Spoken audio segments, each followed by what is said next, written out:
الحمد لله رب العالمين والصلاة والسلام على رسوله الكريم أما بعد أعوذ بالله من الشيطان الرجيم بسم الله الرحمن الرحيم يا أيها الذين آمنوا توبوا إلى الله توبة نصوحا صدق الله العظيم. محترم صدر جلسہ، معزز و مکرم تمام ہی اساتذین علم و فن، دور دراز سے آئے ہوئے مہمانان کرام اور میری تعلیمی زندگی کے ہم نوا ساتھیوں، آج کی اس پرفتن، پرخطرات اور نئی ٹیکنالوجی کے دور میں ہمارے معاشرے اور مذہب میں نوجوان اور تمام لوگ جن گناہوں میں ملوث ہیں تو ان گناہوں سے کیسے معافی مانگے، کیسے آہوزاری کرے، تو میں آپ حضرات کے سامنے ایک ایسا موضوع لے کر حاضر ہوا ہوں جس کا تعلق توبہ سے ہے. اے نوجوانوں، سن لو، توبہ زبان سے بولنے کا نام نہیں ہے بلکہ اپنی گناہگاری کے شدید احساس کا نام توبہ ہے. مگر ان لوگوں کی توبہ کوئی معنی نہیں رکھتی جو اتنے جری اور طاقتور ہو کہ جان بوجھ کر اللہ تبارک و تعالیٰ کی نافرمانی کرے اور تنبیہ کے باوجود اس پر قائم رہے. البتہ جب ایسے لوگوں کا دنیا سے جانے کا وقت قریب آ جائے گا تو وہ کہیں گے ہم نے تو توبہ کی ہے، لیکن سن لو اس وقت کی توبہ بے فائدہ ہوگی. توبہ کی حقیقت میں آپ کو بتاتا چلوں کہ بندے کا اپنے بھلائے ہوئے رب کی طرف پلٹنا یعنی رجوع کرنا ہے تاکہ اس کا رب بھی اس کی طرف پلٹے.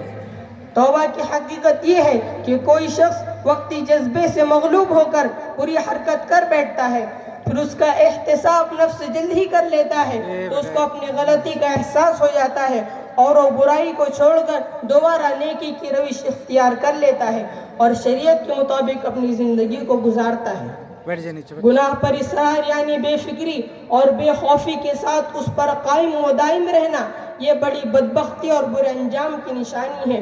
اسی لیے احادیث میں گناہ پر ندامت اور توبہ کی تاکید آئی ہے، کیونکہ توبہ عاصیہ اور گناہگاروں کے لیے مغفرت و رحمت اور مقربین و معصومین بندوں کے لیے درجات قرب و محبوبیت میں بے انتہا ترقی کا وسیلہ ہے.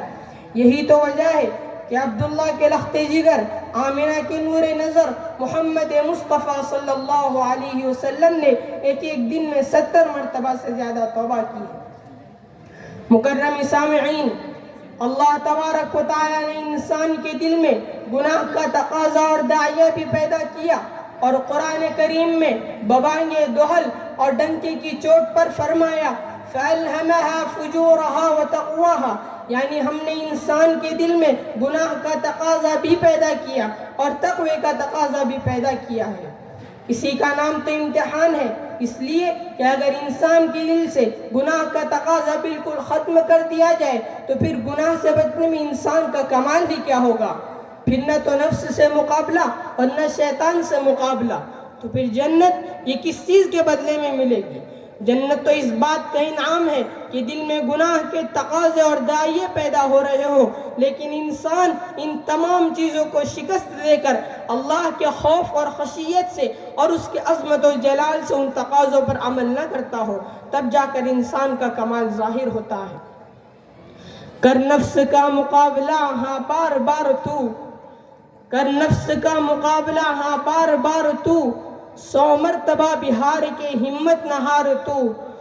اس کو پچھاڑ کر بھی نہ پچھڑا ہوا سمجھ، اس کو پچھاڑ کر بھی نہ پچھڑا ہوا سمجھ، ہر وقت اس کمی سے رہ ہوشیار تو. شیخ سعدی رحمت اللہ علیہ فرماتے ہیں کہ بڑھاپے میں ایک ظالم بھیڑیا بھی متقی اور پرہیزگار بن بیٹھتا ہے، اس لیے کہ اب اس کے اندر ظلم کرنے کی طاقت باقی نہیں رہی. اسی طرح ہم انسانوں کی مثال ہے کہ اللہ تبارک و تعالیٰ نے ہم کو جو زندگی دی ہے ہم اس کا غلط استعمال کر رہے ہیں. قوت و طاقت موجود ہے تو غریب لوگوں پر ظلم ڈھا رہے ہیں. ہم نے اپنی زندگیوں کو گناہوں میں ملوث کر رکھا ہے. ہم لوگوں کے مالوں کو ناحق ہڑپ رہے ہیں، لوگوں پر بیجا ظلم کر رہے ہیں، لیکن سن لو یہ پیغمبروں کا شیوا نہیں ہے۔ پیغمبروں کا شیوا تو یہ ہے کہ انسان جوانی کے اندر توبہ کرے، قوت و طاقت موجود ہو، گناہ کے تقاضے بھی دل میں شدت سے پیدا ہو رہے ہو، لیکن انسان ان تمام چیزوں کے باوجود گناہ سے بچ جائے۔ یہ پیغمبروں کا شیوا ہے، کیونکہ حدیث میں ہے التائب من الذنب کمن لا ذنب لہ، کہ جس شخص نے گناہ سے توبہ کی وہ ایسا ہو گیا کہ اس نے گناہ کیا ہی نہ ہو۔ احساس عمل کی چنگاری جس دل میں فروزہ ہوتی ہے، احساس عمل کی چنگاری جس دل میں فروزہ ہوتی ہے، اس لب کا تبسم ہیرا ہے، اس آنکھ کا آنسو موتی ہے۔ ایک اور حدیث میں ہے عن ابی ہریرہ رضی اللہ عنہ قال قال رسول اللہ صلی اللہ علیہ وسلم انی لاستغفر اللہ واتوب الیہ فی اليوم اکثر من 70 مرہ۔ حضرت ابو ہریرہ سے روایت ہے کہ نبی کریم صلی اللہ علیہ وسلم نے ارشاد فرمایا کہ اللہ کی قسم میں دن میں 70 مرتبہ سے زیادہ توبہ و استغفار کرتا ہوں۔ فرعون نے بھی تو کہا تھا کہ آمنت انہ لا الہ الا الذی آمنت بہ بنو اسرائیل، کہ بنی اسرائیل جس پر ایمان لائے میں بھی اس پر ایمان لایا، لیکن رب کریم کی طرف سے جواب آیا الآن وقد عصیت قبل وکنت من المفسدین، کہ تو اب کہتا ہے کہ میں فرمانبرداروں میں سے ہو گیا، اس سے پہلے کہ تو گمراہوں میں سے تھا۔ تجھ کو تو اپنی مادی قوتوں پر بڑا ناز تھا، تو ربوبیت کا دعویٰ کر بیٹھا تھا، تو وحدانیت کا دعویٰ کر بیٹھا تھا، تو زمین پر لوگوں کے رزق رسانی کا ٹھیکیدار بن بیٹھا تھا۔ اللہ نے کہا اے فرعون اب جب موت دکھ رہی ہے تو توبہ کرتا ہے، لہذا تیری توبہ ہرگز قبول نہ کی جائے گی۔